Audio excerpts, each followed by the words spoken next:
a mais uma aula de matemática, nossa aula Problematizando com a Matemática. Eu sou a professora Alessandra Endi e vou lhe acompanhar nas problematizações de hoje. Então, para a aula de hoje, você vai precisar aí dos seguintes materiais: caderno, lápis, caneta e borracha. Então, pegue lá o seu material, organize o seu espaço, registre lá a aula de matemática, o número da aula, a data de hoje. Eu vou dar um tempinho para você, a gente já volta.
Então vamos lá para a nossa primeira proposta, proposta 1. Então, num recipiente graduado contendo um líquido, então observe que nós temos aqui uma margem de líquido, foi colocado um cubo que ficou totalmente submerso. O cubo ele tem as medidas iguais a 6 centímetros. Então, comprimento, largura e profundidade desse cubo tem medida 6 centímetros. Ou seja, o volume desse cubo é 6 vezes 6 vezes 6, certo? Agora observe o seguinte, nesse recipiente nós temos ele graduado, ó. Então aqui nós temos uma marca de 150 centímetros cúbicos, né, que é o volume desse recipiente, aqui 300 centímetros cúbicos e aqui 450 centímetros cúbicos. Então após a gente colocar o cubo dentro do recipiente, o que a gente pode constatar? A gente vai observar cada alternativa e assinalar a alternativa correta. Então, não haverá alteração no nível do líquido? Será que se eu mergulhar o cubo aqui nesse recipiente, o líquido não vai sofrer alteração? O líquido vai transbordar? O líquido atingirá o nível máximo do recipiente? Ele vai chegar até o nível máximo, mas não transbordar? O líquido ficará acima da metade do nível máximo do recipiente? Então, eu vou dar um tempo para você pensar aí na sua estratégia e a gente já volta.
Então vamos lá analisar afirmação por afirmação.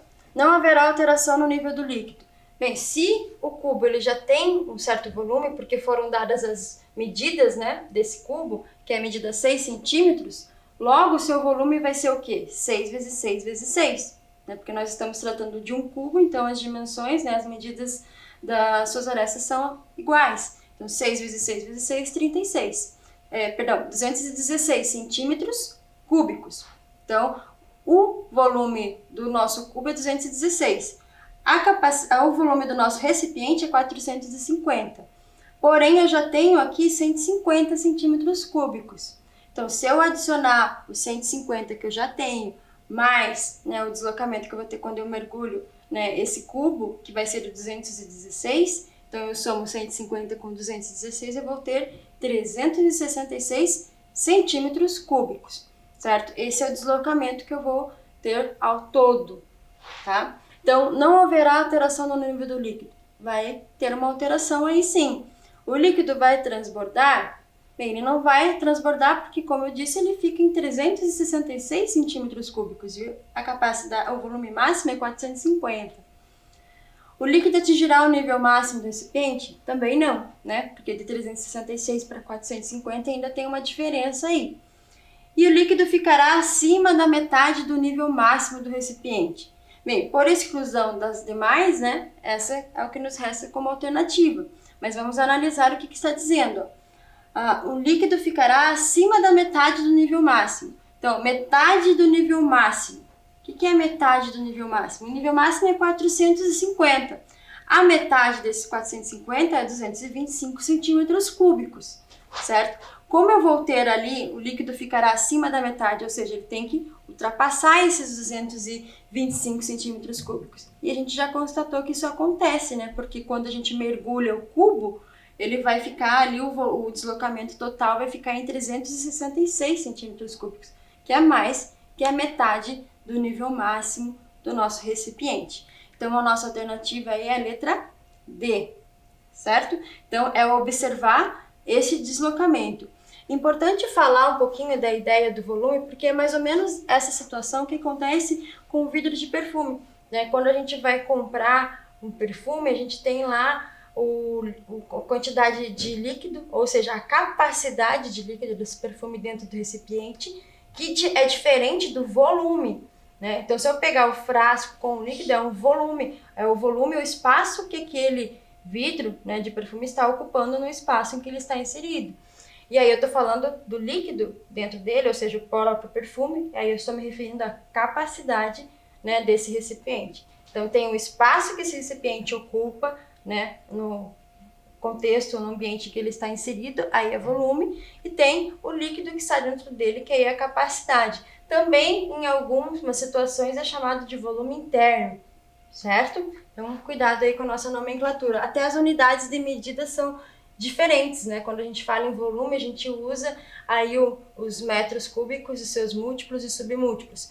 Quando a gente fala de capacidade, nós falamos aí de litro, né? E seus múltiplos e submúltiplos, certo? Então, dando continuidade lá, proposta 2. No lançamento de 2 dados, qual a probabilidade de ocorrer a soma 4? Então, eu vou lançar 2 dados simultaneamente. Então, qual é a probabilidade ali, né, de eu conseguir a soma 4 com esses 2 dados? Vou dar um tempo para você e a gente já volta.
E aí, conseguiu pensar na probabilidade? Então vamos observar primeiro o nosso espaço amostral. O que é o espaço amostral? Há possibilidades de combinações com os dois dados. Então o que eu tenho lá? Começando com o primeiro dado sendo 1. Observe que o 1 aqui, ó, ele está fixo, está em vermelho porque a gente fixou o primeiro dado como o número 1. O outro dado ele pode variar de 1, 2, 3, 4, 5, 6. Agora vamos fazer com o 2, fixando o número 2. Quais são as possibilidades para o outro dado? 1, 2, 3, 4, 5, 6. E assim a gente pode fazer com os outros números. Ó. Então, o primeiro dado, eu tenho 6 possibilidades. Né? Então, eu comecei, que está em vermelho aqui, são as 6 possibilidades com o primeiro dado. E o outro dado também nós temos 6 possibilidades. Então, qual que é o nosso espaço amostral? Eu tenho 6 aqui e 6 aqui. Então, eu tenho ao todo 36 possibilidades. Mas quais delas a soma me resulta em 4? Aqui eu tenho uma delas, 1 e 3 e 3 e 1. Então, aqui são 2 possibilidades. Mas só essas duas que me resultam em 4, a soma, eu tenho mais essa daqui, 2 e 2. Tem mais alguma que vai me resultar aí em 4? Né? Os que são para cá, vamos observar dessa linha para cima. 1 mais 1, 2, 2 mais 1, 3, 2 mais 1, 3, 1 mais 4, 5, já passou, aqui também 5, 5, 5, então aqui já foi aumentando, né, o valor referente à soma, né, desses dois algarismos, dessas duas possibilidades. Tá? Então, o que eu vou ter ao todo? 3 possibilidades num espaço amostral de 36, certo? Se eu simplificar essa minha fração, né, eu posso simplificar tanto o meu numerador como o meu denominador por 3, eu vou ter a fração irredutível 1/12. Ou seja, para cada 12 combinações, uma pode me resultar na soma igual a 4. Ou então, 36 combinações, 3 me resultam na soma igual a 4. Ok? Agora a proposta 3, ó. No lançamento de 2 dados, qual a probabilidade da soma de ocorrer a soma 4 e 7? A soma 4 nós acabamos de fazer ali. E agora para a soma 7?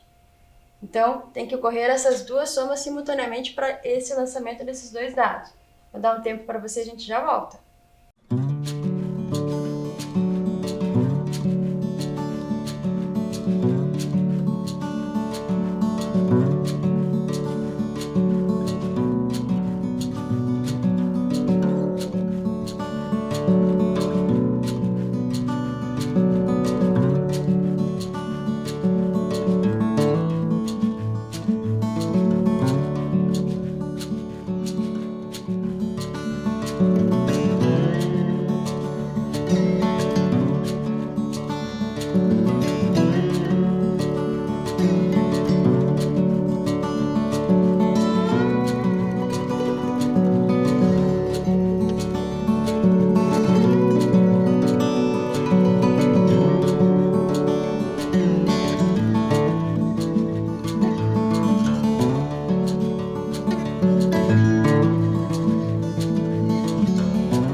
Então, vamos lá.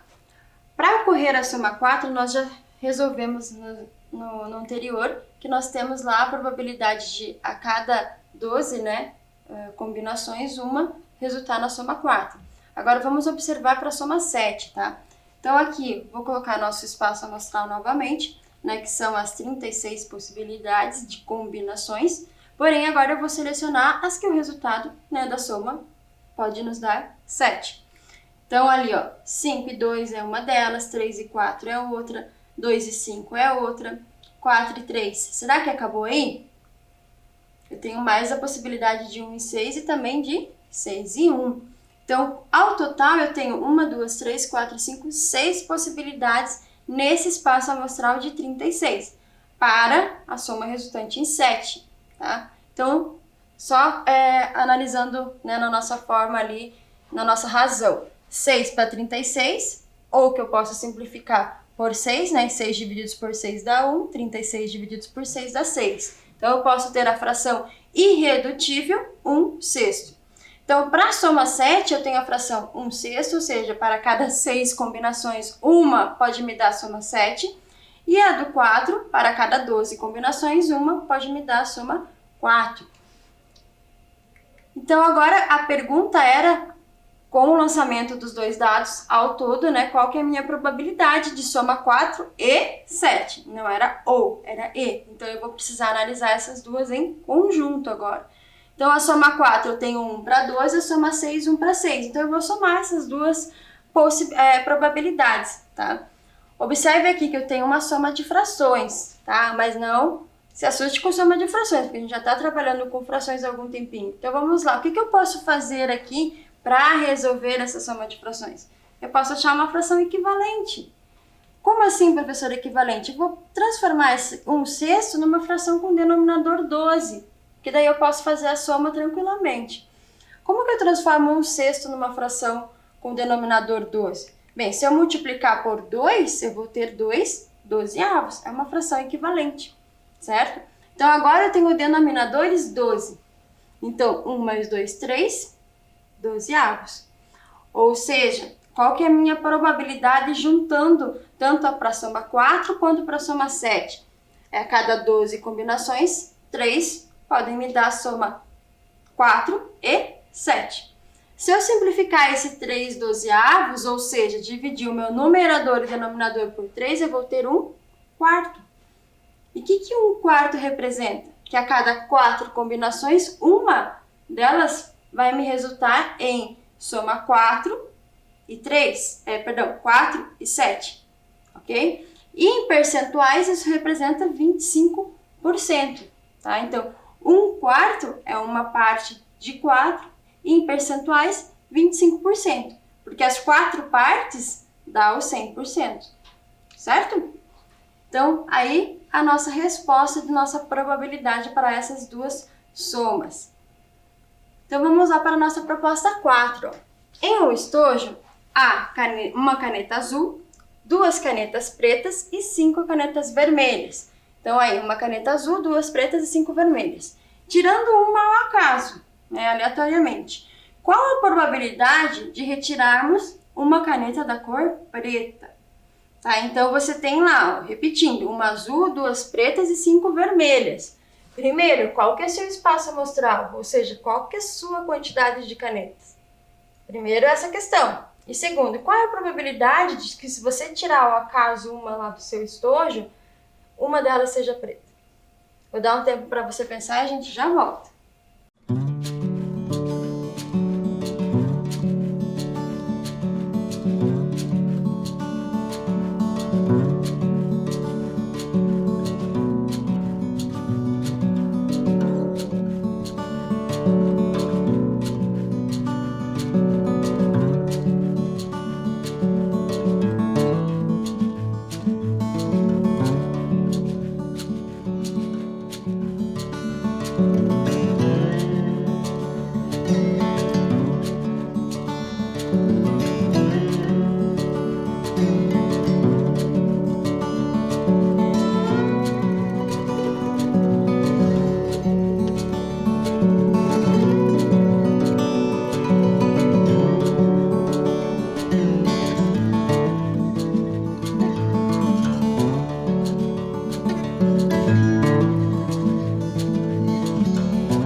E aí, conseguiu pensar na probabilidade de sair uma caneta preta?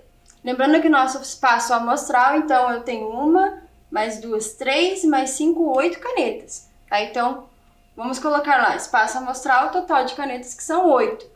Canetas da cor preta nós temos duas. Então, qual que é a probabilidade de sair preta? São 2 para esse universo de 8 canetas que nós temos, certo? Então, 2 para 8 eu posso simplificar essa fração por 2, que eu vou chegar em 1/4.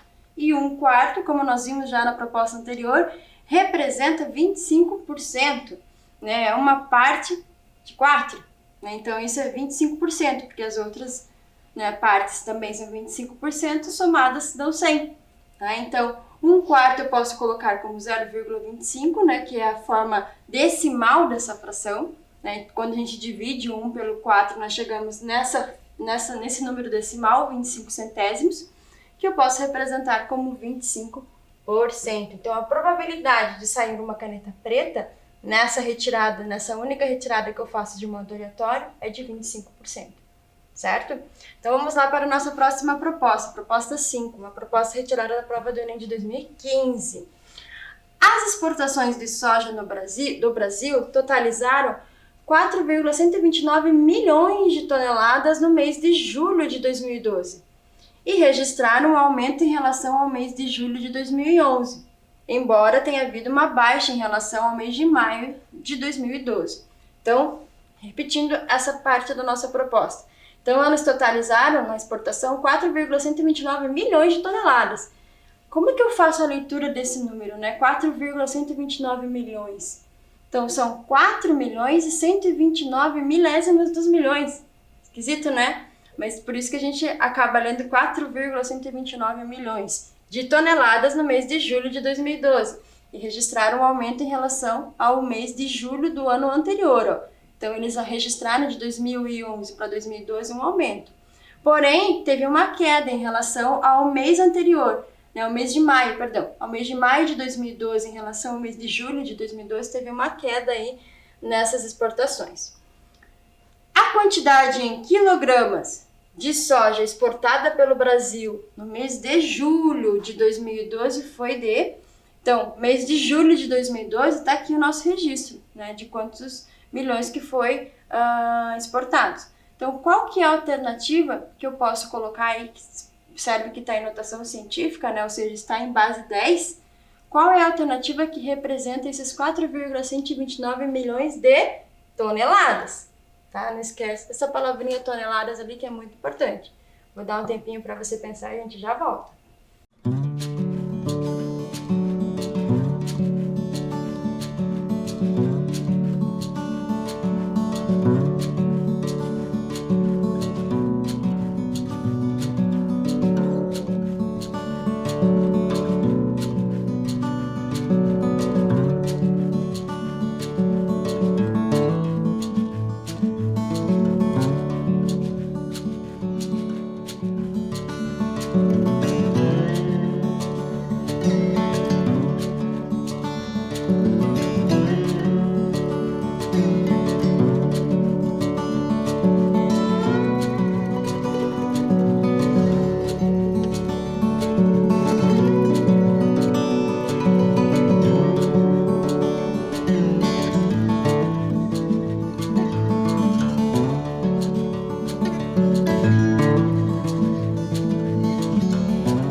Então vamos lá. Lembrando que a atenção que nós devemos dar, né, a 4,129 milhões de toneladas, que é esse número que nós estamos trabalhando aí, em qual alternativa representa corretamente essa quantidade, né, referente às exportações. Então, observando lá, 4,129 milhões de toneladas. Milhões, como é que a gente pode representar, né, essa quantidade? Então, o milhões, ó, nós temos aí 6 zeros, tá? Quando a gente vai representar 1 milhão, certo? Então, como é que eu posso representar ele em potência de base 10? 10 elevado a 6. Que 10 elevado a 6 é 10 vezes 10 vezes 10 vezes 10 vezes 10 vezes 10, que vai me resultar em 1 milhão. Então, aqui, os milhões, posso representar como 10 elevado a 6. Agora, as toneladas. Uma tonelada, quanto que ela representa em quilograma, perdão. Então, uma tonelada, ela representa 1000 quilogramas. E o 1000, como é que eu posso escrever o 1000 na forma de potência? Então, o 1000 eu posso escrever como 10 elevado a 3. Então, uma tonelada, que é igual a 1000 gramas, eu posso escrever como 1000 quilogramas, eu posso escrever como 10 elevado a 3 quilogramas, certo? E aí, agora eu posso escrever o meu número na sua forma de notação científica. Então, 4,129 vezes o 10 elevado a 6, que são os milhões, vezes o 10 elevado a 3, que são as toneladas. Isso me resulta no quê? Lembram lá da propriedade da potência? Potências de mesma base. O que nós vamos fazer? Ó? Base 10 e base 10. Nós vamos somar os nossos expoentes. 6 mais 3, 9. 10 elevado a 9. Então, uma forma de eu escrever esses 4,129 milhões de toneladas é 4,129 vezes 10 elevado a 9, certo? Então, é uma forma resumida de eu escrever esse quantitativo aí.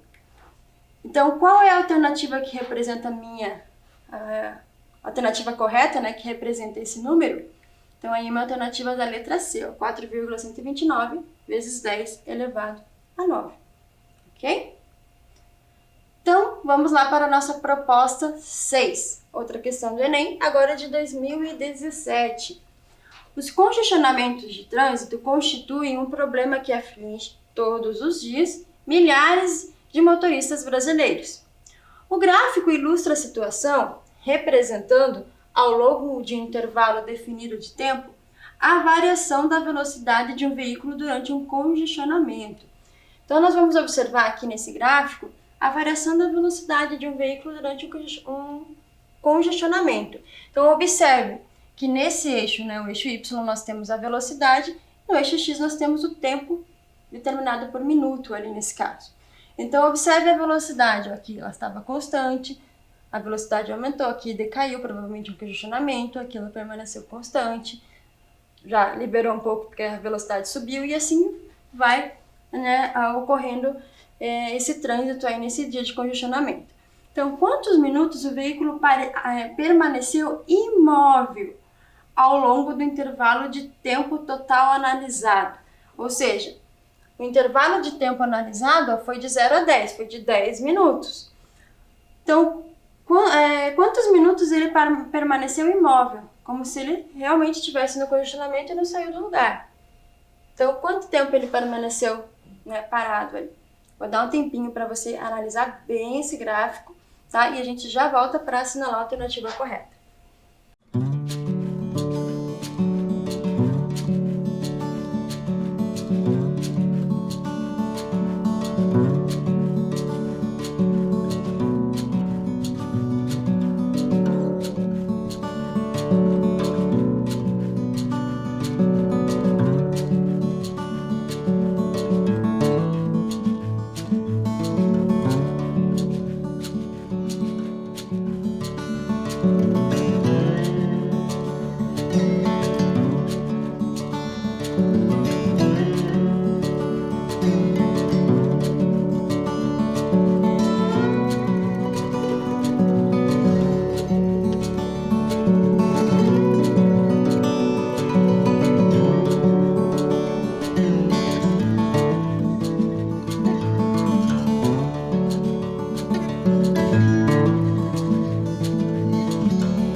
E aí, conseguiu determinar quantos minutos ele permaneceu imóvel ao longo desse trajeto? Cuidado! Essas marcações aqui, ó, elas não estão representando o momento em que o veículo está imóvel, porque a gente tem que observar a velocidade. Então, se ele está aqui é porque alguma velocidade está acontecendo, só que essa velocidade ela é constante, ela não teve alteração. Aqui ela já teve alteração, a velocidade aumentou, aqui ela diminuiu, permaneceu constante. Então, cuidado! Quando que eu não tenho deslocamento? Quando eu não estou parado, não está ocorrendo deslocamento ali. Quando eu não tenho velocidade. Se eu não tenho velocidade é porque está parado, certo? Então, qual que é esse momento em que eu não tenho a velocidade zero, no caso?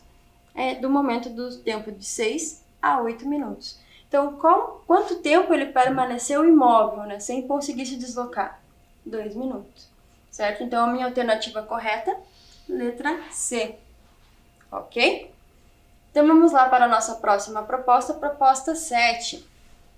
Ela é uma questão de um concurso, né, elaborado pela Faculdade Getúlio Vargas. Em uma determinada empresa, metade de seus funcionários vai para a casa de ônibus. 1/5 vai de carro. 1/8 vai de bicicleta e os demais vão a pé. A fração dos funcionários que vai para casa a pé equivale a... Então, observe a situação. Nós temos lá de bike 1/8, de ônibus metade, de carro 1/5 e quantidade de funcionários que vai a pé é o que a gente quer descobrir, tá? Então, quando a gente fizer essa soma, a gente vai ter a quantidade de funcionários, ok? Ou seja, essa soma de todas essas frações, ela representa o total de funcionários, mas a gente só quer saber a fração de funcionários que vai a pé. Vou dar um tempinho para você pensar aí nessa situação e a gente já volta.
Então vamos lá observar, né, como é que nós vamos estabelecer aí essa fração que representa a quantidade de funcionários que vai a pé, tá? Então, primeiro, nós temos ali, né, uma soma de frações com denominadores 8, 5 e 2.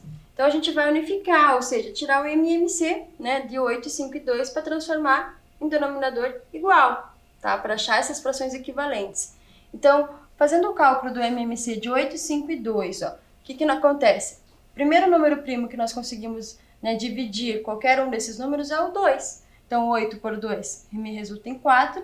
O 5 não dá, repetiu. 2 divididos por 2 me resulta em 1.